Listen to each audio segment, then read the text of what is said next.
so hung up on things. Now, how do you know about these commentaries? Well, it's an easy method, it seems to me, to figure out what kind of a commentary you have. Are you going there? Yeah. Okay. You leaving? Just for a little bit. Okay. Okay. We'll still be here. It's on the board. Okay. My theory about commentaries is when you know you're going to need commentary, you don't go to the stacks in the library and just start pulling books off of there and just searching through so you have something to quote in your paper. You don't go to a commentary and say, come on, tell me what I believe, come on. And that's not why you go. Okay? You go for particular reasons, and therefore you're looking for a particular problem, issue, or answer to something. If my answer is question is a grammatical one, I want a critical commentary, let's say. Okay? So I can go to the stacks, I can pull one off, I can use a test case verse. I usually use a test case verse. Isaiah 7:14 is a good test case verse because it can go off in every direction, okay, from the devotional to the homiletical or whatever. Okay? And I see what does he do with that verse, right? And I will know within 15 seconds whether it's what kind of a commentary we've got here, and I can either keep it off the shelf and use it, or put it back and try the next guy. Okay? That's a good way to do it. Okay? Just find a test case verse that you like and see what they do with it. Okay? And therefore, you don't waste a lot of time just rummaging through the commentary section. Okay? That's an awful waste. But there's another sense of waste that I concern myself with too, and that is you waste an awful lot of money buying commentaries. If you kind of get even though you don't verbalize it, but you kind of feel that if I had enough commentaries, I'd have all the answers I need. Okay, so there's this idea of buying more and more commentaries. Well, if you live close to a school that has a good library, you don't buy a lot of them, use theirs. And there are certain commentaries you at some point are going to want to buy, and the probabilities are that critical commentaries are going to be more valuable for you, certainly in the early stages, than some of the others. Okay? So if you're going to spend money, you will spend money on the right things. You don't spend big bucks on, not to put it down, but say Matthew Henry when you're really looking for critical help, and he's not going to help you. Or Barnes Notes. It's not going to help you, for what you need. You spend a lot of money for it. Or if you're looking for, help on the historical development side in the Old Testament, so you buy a whole set of Kyle and Dallas. Well, that's a good set, but it's not going to do a lot for you on the historical development stuff. It's a critical commentary. Okay? So make sure you buy the right thing, because you can waste an awful lot of money with commentaries. Okay? Then there's the question of when do you use it in your exegetical work. Okay? Here's the problem. It's I think an important issue. You want to develop personal competence, of course, but also confidence in yourself. Right? So you don't want to always be so unsure of yourself that unless I see somebody else agree with me, I'm not sure I can, make my statement or preach my sermon. Did you turn it off? Or did you do? Put it on you. Instead of lower. I had one student when I was teaching at Western up in Portland a number of years ago who told me I can never preach a sermon if I haven't heard Bob Thiem's message on it first. You know who Bob Thiem is? Okay, well, I guess we're talking in different generations here. He's a Baraka church guru of ancient, older days down in Houston, Texas. Okay. He used to preach, get in his pulpit and he'd bring out all that linguistic tools. This is a Hitfield, and he wouldn't even explain it. This is a Hitfield, therefore this is this, and that is that. If you try approaching a later time to a sermon or something, you say, I didn't understand that terminology.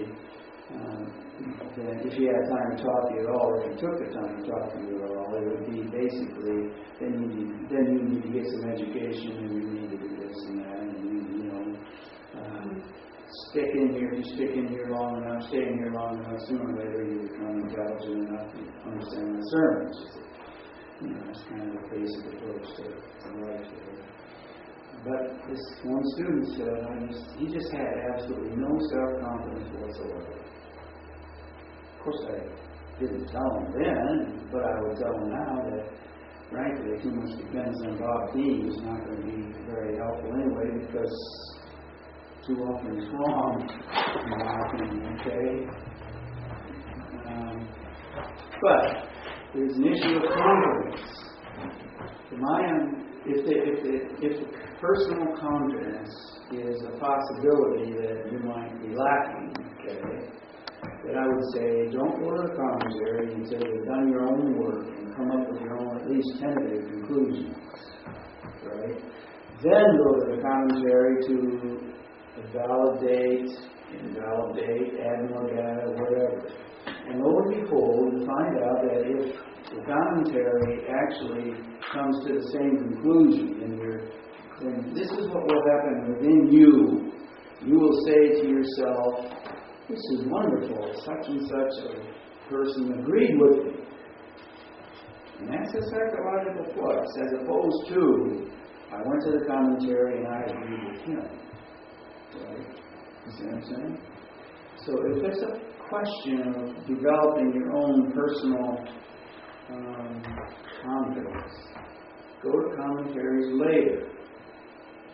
Right? Now, if it's not an issue,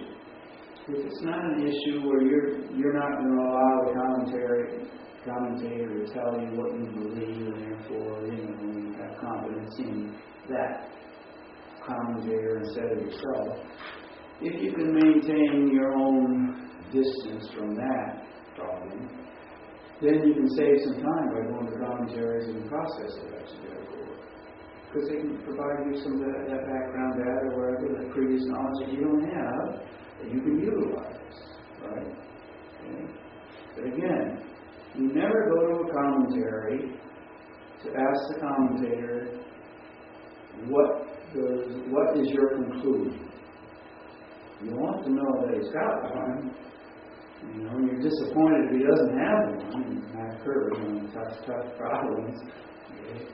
Really what you want to know is not so much what you conclude, but how did you conclude? How did you get there? What did you use? What data did you use to bring you to your conclusion? If he just has a conclusion and doesn't tell you how he got there, he's not very valuable. You might even agree with the conclusion, right? But it's really not very valuable. Okay? And if you go to a commentator that doesn't agree with you, he takes a different opinion, but he doesn't tell you how he got there, don't get hung up on it. Just put it back on the shelf and say, this guy needs more training. Send him to Seminary Salem. Right? So be careful with this business of commentaries. Okay? It can be a crutch, and you don't want a crutch. Okay? Any questions on commentaries?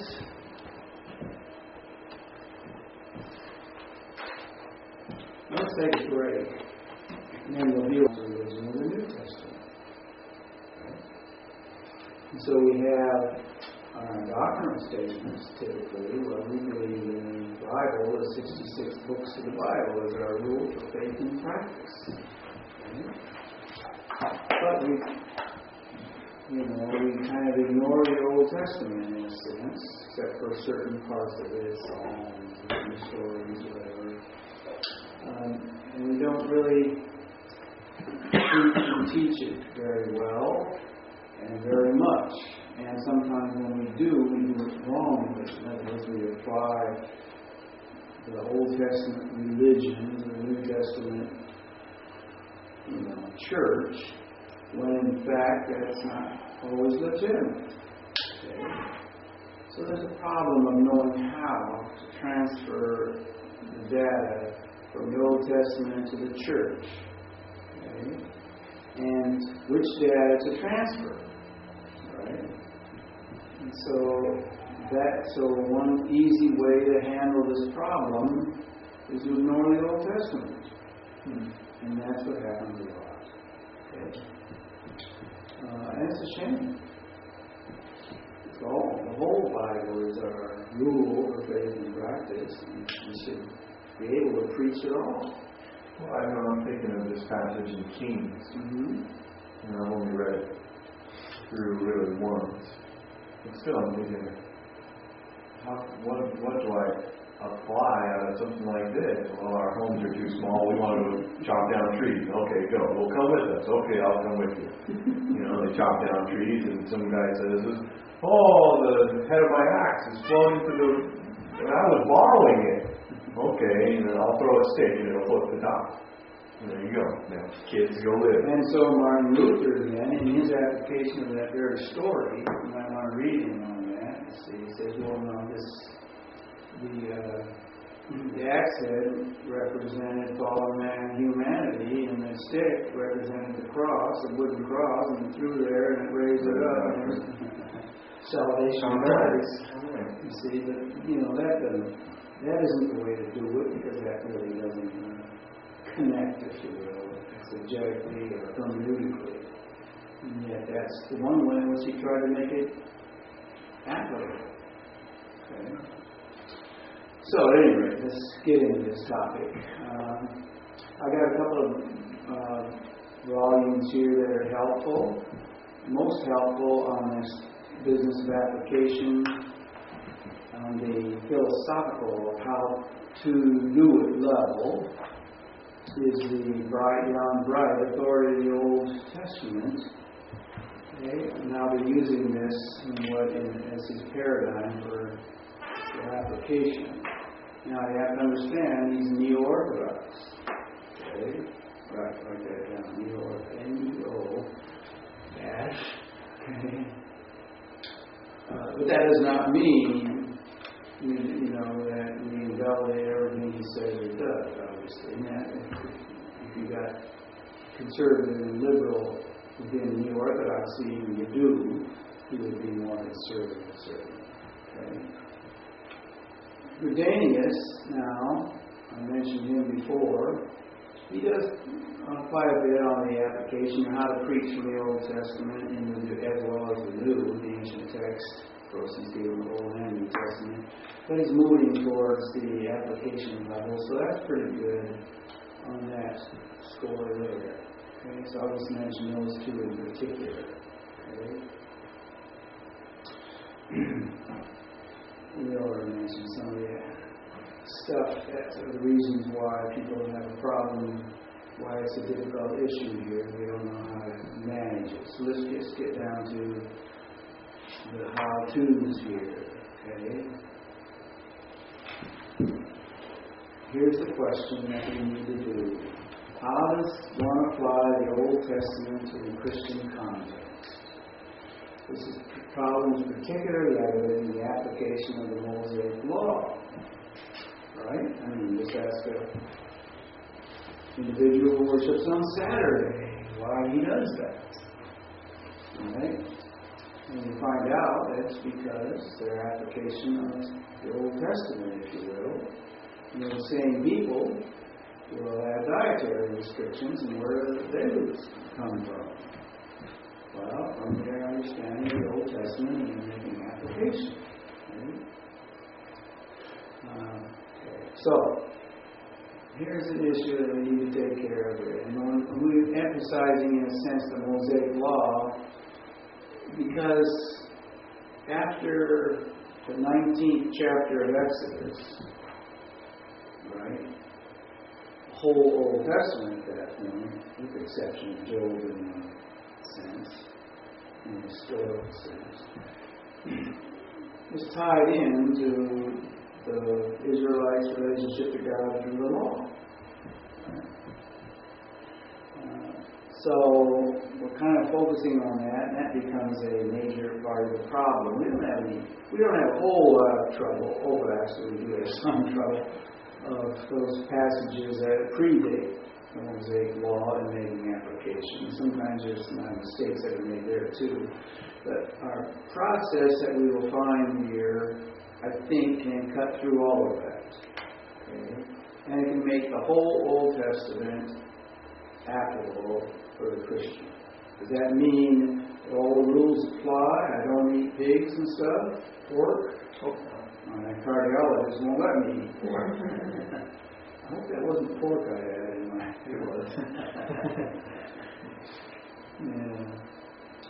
But the whole Old Testament can be applied. Okay, so let's look at first off from the standpoint of the Mosaic Law. It has at least these three values for the Christian, as for you and me. First, historical value. Okay? An awful lot of the New Testament reflects upon the Old Testament without explaining everything about it. Right? So there's historical value there. If we didn't have the background of the Old Testament, we would be in deep water and no paddle very often. Okay? But it also has theological value. Where do we go to demonstrate our theology of creation? I'm not going to... There's only maybe one or two passages in the New Testament you could go to. But basically, where do we go? Well, we go to the Old Testament, right? So there's theological value there. What would we, if we didn't have the Old Testament, where do we go over the concept of original sin? Right? In Adam, everybody was a sinner in Adam, right? Well, if we didn't have the Old Testament, that would be a nonsense passage. We wouldn't know what it's talking about. Right? So there's a lot of theological value there. But there's also a lot of practical value. The New Testament tells us that God's light, straight out terms, He doesn't lie, sovereign, things like that. The Old Testament has the same message, just does it in a different way. It shows us, right?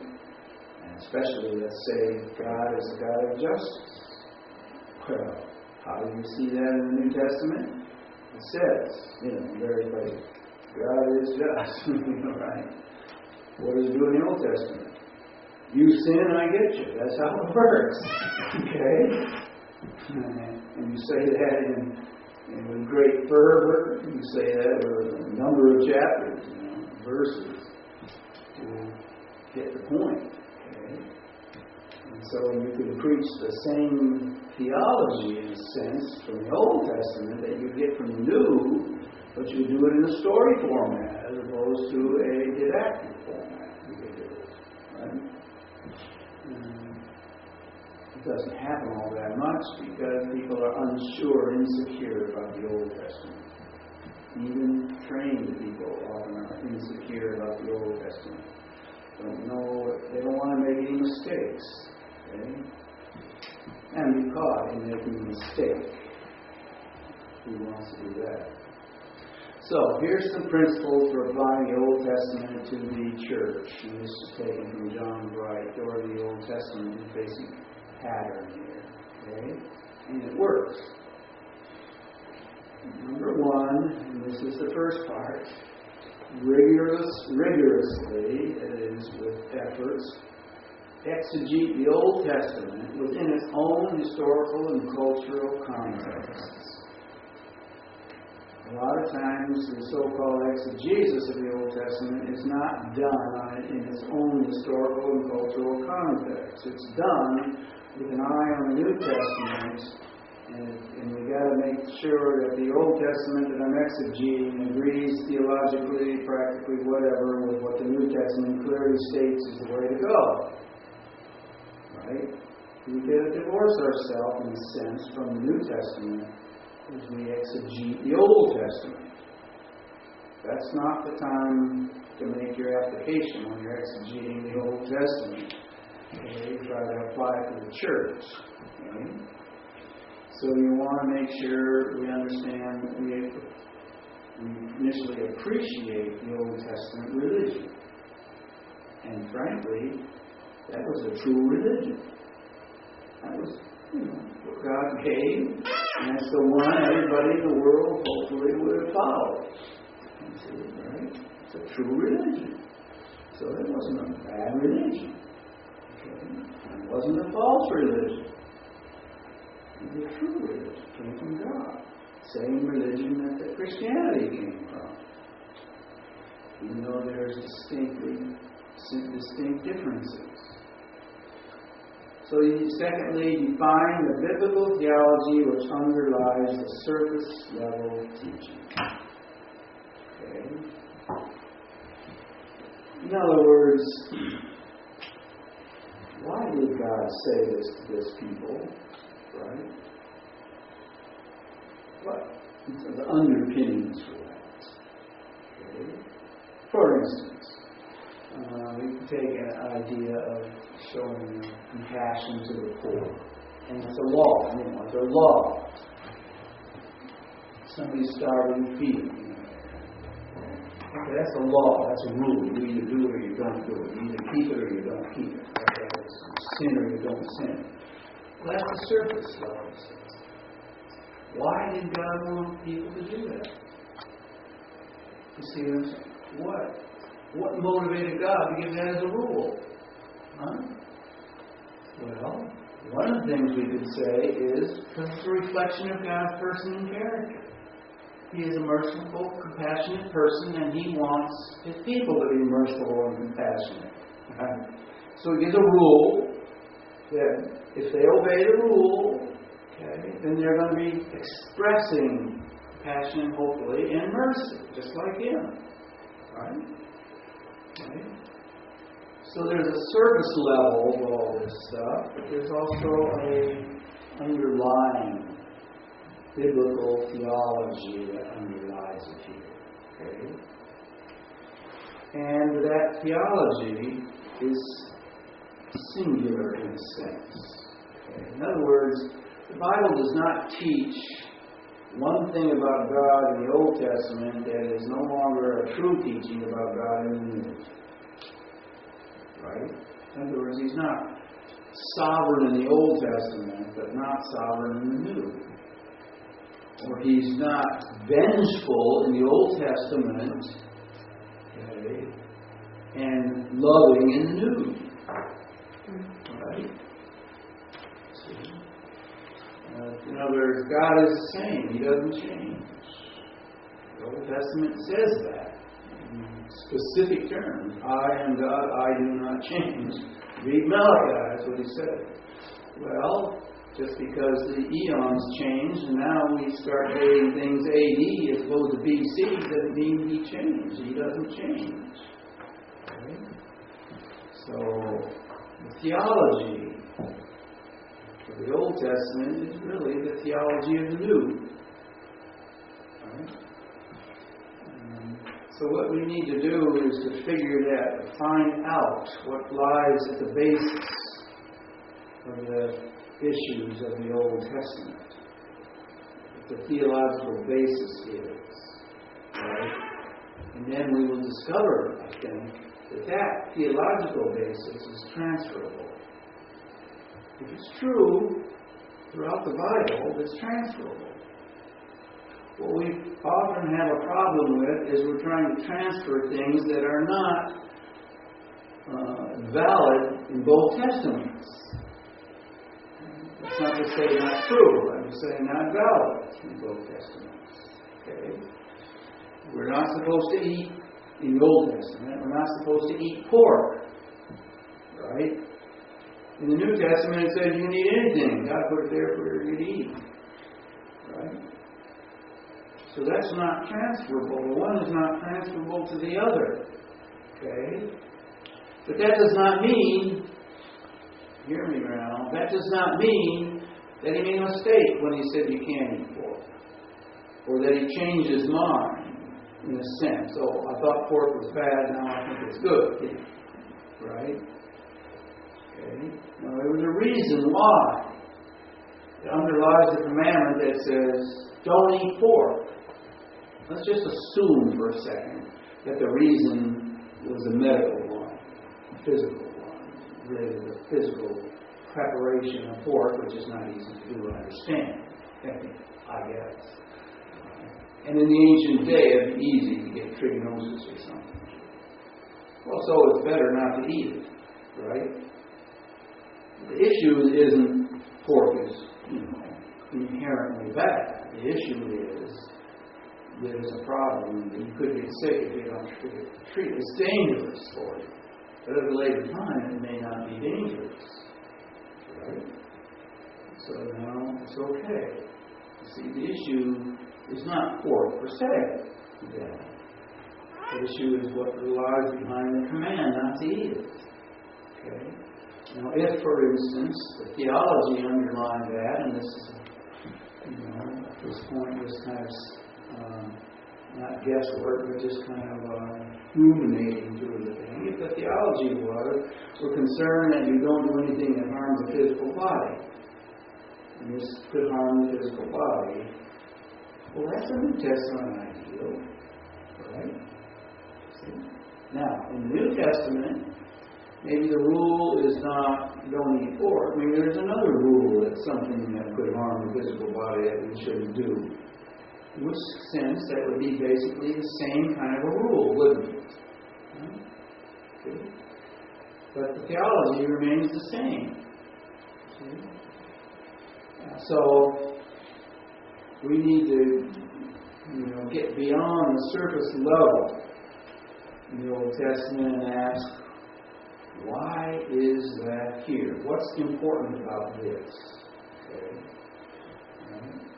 And then move on from there. And then, what you do, number 3 here, is evaluate how the New Testament handles the biblical theology underlying the surface teaching, as well as how these teachings are communicated, if they're communicated at all. Okay? Right? And there's ways to do that. It may adopt it completely and make no changes. Okay? It may modify the rules. Theology be the same, but the rules are different. Or it may do away with the rules. It's no longer applicable. Okay? Give an example from the commanded feasts of Israel. The people were commanded 3 times a year to go to Jerusalem, gather together, the males gather together and worship God. Right? The point of the commandment is to separate themselves from their pagan environment. See, they were living amongst Canaanites and Baalism and all this. We had worshiping under every tree, green tree, and on every deal, etc. Get away from there and worship in this, this environment here that's apart from them, right? It's about the pagan issues. Okay? Well, that sounds pretty good. Get away from the pagans and worship God, right? Well, now, so that was a rule. Everybody had to do it. If you didn't do it, you broke the law. If you broke the law, God gets you. Okay? Right? In the New Testament, the issue of gathering together to Jerusalem, where in the New Testament does it tell all the Christians of Rome to go to Jerusalem once a year to worship God? It doesn't do that. It's no longer applicable. Why? Because it was wrong before? whole environment has changed. There was no people living in that kind of a pagan environment where they could get sucked into it, where they couldn't worship in their own right, separated or whatever, right? So the whole thing changed. And so the rule was no longer applicable. The principle is the same, right? The principle is the same. And in the New Testament it does continue to say, for instance, if the issue is idolatry, is don't worship idols. Right?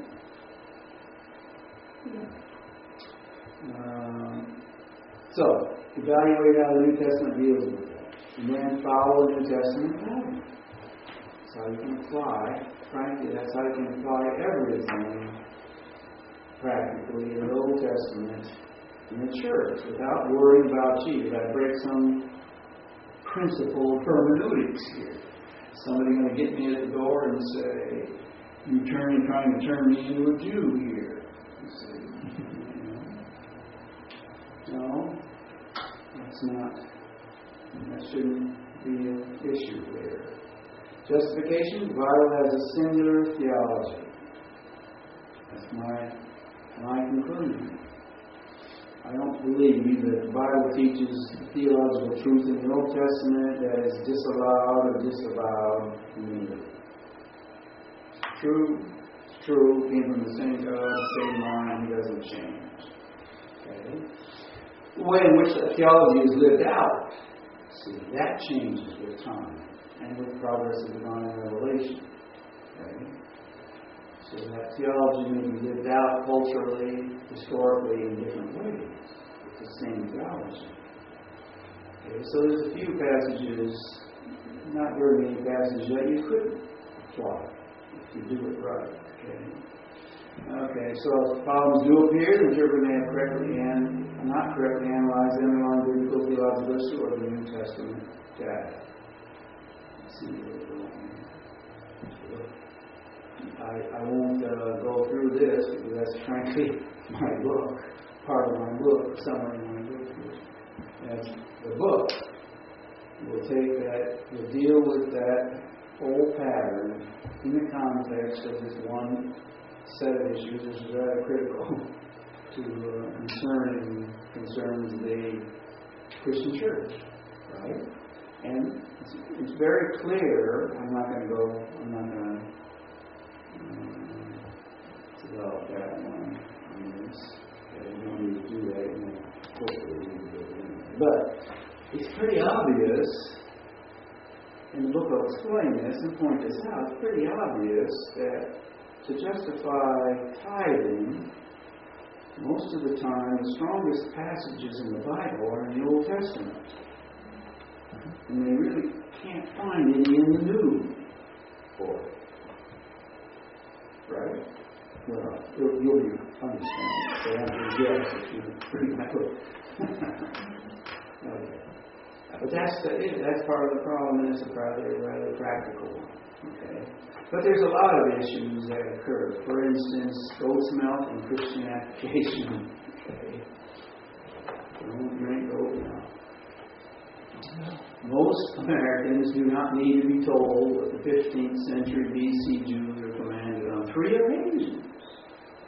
You must not boil a kid in its mother's milk. Now, I wouldn't dream of doing that, even if it wasn't the law. Okay, but that was mentioned 3 different times. What in the world? Clearly, this passage would not normally become a text for a Christian sermon. But the question is, could it be a sermon? And I would suggest to you, yes, we can preach a passage from this. A Christian sermon from this. Okay? Hermeneutically, every passage must be understood in its own context. That's what we started with, wasn't it? Okay? What was the social religious context for this command? Okay, well, theologically, you don't cross dispensational lines to apply truths from one era to another without justification. So you don't say, you take Jewish law and then turn it into a Christian law. Okay. That's the question The law in question belonged to people of ancient Israel, not 21st century Christian church. Can we apply it? Can it become a sermon? I think so. First, a hermeneutical issue. Questions are made, there are questions that were made about the history behind this command. Notice, people are still asking the question, why is it there for 3 times? Perhaps, the archaeology thing, and perhaps someday somebody's going to come up with this new text that gives some rationale for this, but there is a high probability of what it probably related to. What does appear sure, it has something to do with the religious practices of Israel's pagan rulers. Okay? This was first suggested by the Jewish scholar Maimonides in 1195, so considered plausible today. Craigie, who regard in the Old Testament, it remains highly likely that the biblical text prohibits something central to the religion of Canaan and Ugard. If true, is something central and most likely tied to their celebrated idolatrous worship. Then second, the theological issue. The fact that Yahweh repeated his commandment 3 times says that he's concerned. Shouldn't do this. Could reflect negatively upon his character and that of his people if he disobeyed. For some reason it was important to him. Now, in the New Testament, the preacher can look for parallels to the theological concern which could be reflected in some external act on the part of the people of God. For instance, 1 Thessalonians 5:22, abstain from every kind of appearance of evil. Well, you can focus this concern along contemporary illustrations. You could use this as a sermon title, do not boil a kid in his mother's mouth. That'll draw some people in. So, some animal rights people, no doubt. But New Testament application would be rather memorable. How could that work? What is the issue? If in fact the issue was idolatry, right? And so he was very strongly prohibiting involvement in what pagans around them were doing that became idolatry, right? And the question is not necessarily simply goats, mother's milk. It was what that represented. An idolatrous practice. Okay? Right? Therefore, the issue would not be so much, as I say, goats and milk. It would be idolatry. The question is idolatry still a banned issue in the New Testament? See, right? And let's take this Thessalonians passage. Well, there's all kinds of things that could give the appearance of evil in our society that could apply. Right? So you could use that passage, get to the theology level, and then you transfer that to some specific New Testament passage, right? And then you could, expound on the implications of that in our context, in our culture. And you've got a great sermon from the Old Testament that would interest people, probably. The title could interest people. Right?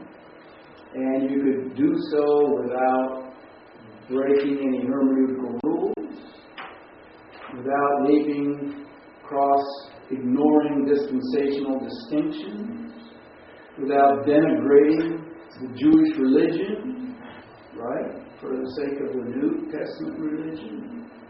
You could do that very well, and it could be very effective. Okay? Right, not to get into that. Okay? Right? Now, there's one other thing I take note about this. I don't have it listed in here. I do in my book, but I don't have it listed in here. And that is a passage from the New Testament that I want to apply. I want to take note of here in the book of Galatians. Find it real quick.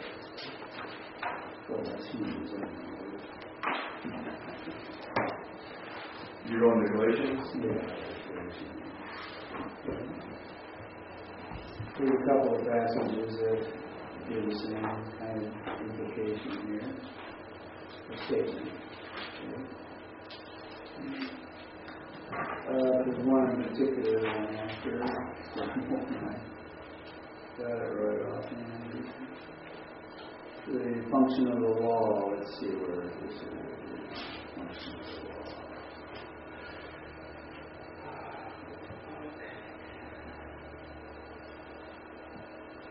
Is it 319? 319. Oh, there we go. 319. Words of the law. What is the law? Okay. It was added because of transgressions. Okay. All right. Oh, that's part of it. Okay. It's not a specific statement, but that, oh no, it's in verse 3:23 and following there. Okay. Now before our faith came, you were all guarded and kept under the law, shut up into the faith which is about to be revealed, so that the law had become our pedagogue, teacher, trainer, right?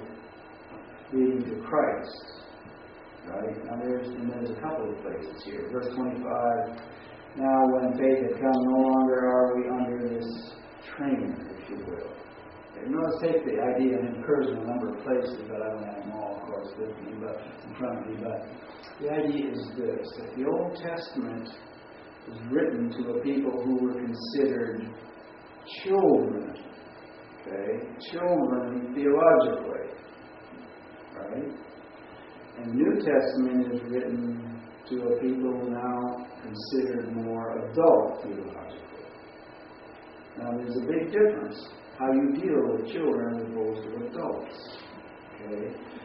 And that illustrates very well the kind of thing I'm talking about the transferring of information here, an application. Let me give you an illustration. When my oldest son was about 2 years old, we were living in Portland. And we lived on a corner street. Cars would go back and forth like that. And so we gave him a rule. And this was the rule. Something like, you go out in the street and I'm going to tan your little bottom. Okay? It's the rule. Okay? You don't play in the street. If you go out into the street, you're in trouble. Okay? That's a rule. Okay? Now, when he's 17, okay, you don't say to the kid, you don't play ball in the street. I mean, you play ball in the street, I'm going to tan your bottom. No, bigger than me, you can tan my bottom. Right? No, you don't deal with it at 17 or 18 or 20 years old. What do? If you have a concern, you say, look, let me ask you a question. See, how much do you weigh? 150. Okay, what do you think a car weighs? Oh, probably 2,000 pounds. Okay, who would you think wins? If you were out in the street, and you were playing ball, and you were going out for a pass, and the car ran into you coming from the opposite direction, who wins that conflict? And you simply say, message received. Don't play in the street. Right? Now, in both instances, the quote-unquote theology was the same. The concern, the theological issue was the same. I don't want you to get killed or hurt. Right? When you're a baby, we give you a rule. When you're an adult, we help you to understand, think it through, and do the right thing. Right? That's how it's supposed to work, I think. Okay? So by the time they're on their own, they're thinking and doing the right thing by thinking it through, not by following a set of rules that they are just kept in their pocket from the ancient days. See, right? Well, that's the way it is with the Old and New Testament here. With these theologically immature people, rules are given. Do this, do that, do the other thing. Why? Well, in doing that, you will be exhibiting the kind of characteristics that at a later time you'll be able to figure out on your own if that's the right thing to do. To act that way. See? So you keep that paradigm in mind, and I think it'll help. Okay? In working through this, and of course there's a lot of data in the New and Old Testaments that relate to that. It can relate to that and certainly justify that. Okay? So that's an important issue involved with that.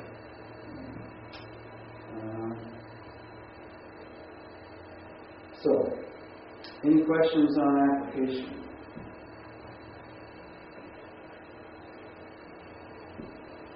Okay. And again, application, doing it right, takes a little bit of practice, a little bit of work. But key, what's the key? Let's get down to a singular key. What's the key to make it work? Applying the Old Testament to the New. What would be your single most important key that you got to work on? The underlying theology. The underlying theology, right? And then to validate that, to make sure, gee, I have a theology that's biblically consistent. If I do, and if it's justifiable in this text, then it's transferable. See? The rule may not be transferable, but the theology is transferable. The rule may change, but the theology won't change. See?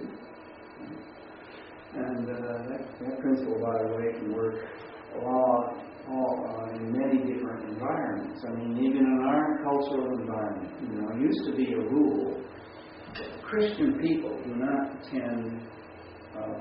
go to bowling alleys. Maybe when Carl was young, there was a rule in his area. But I grew up in a town where, a Christian rule in the churches was you do not go to bowling alleys. Why? Well, because bowling balls can hurt you. No, that wasn't why. Why was that? Because there's sinners that congregate in bowling alleys. Right? Okay. Now, today, you can go to a bowling alley and the pastor ain't going to come get me. You see, he's not going to beat on me for that. Okay? Right? Because it's a different environment. But the principle is still the same. We're not supposed to hang out in bars or someplace where there's a lot of cussing and swearing, and drinking and whatever else going on. That's not the place to be, right? So it's a different rule, but it's the same principle. Okay? So it's a logical principle that needs to be thought through, and it works on this application business.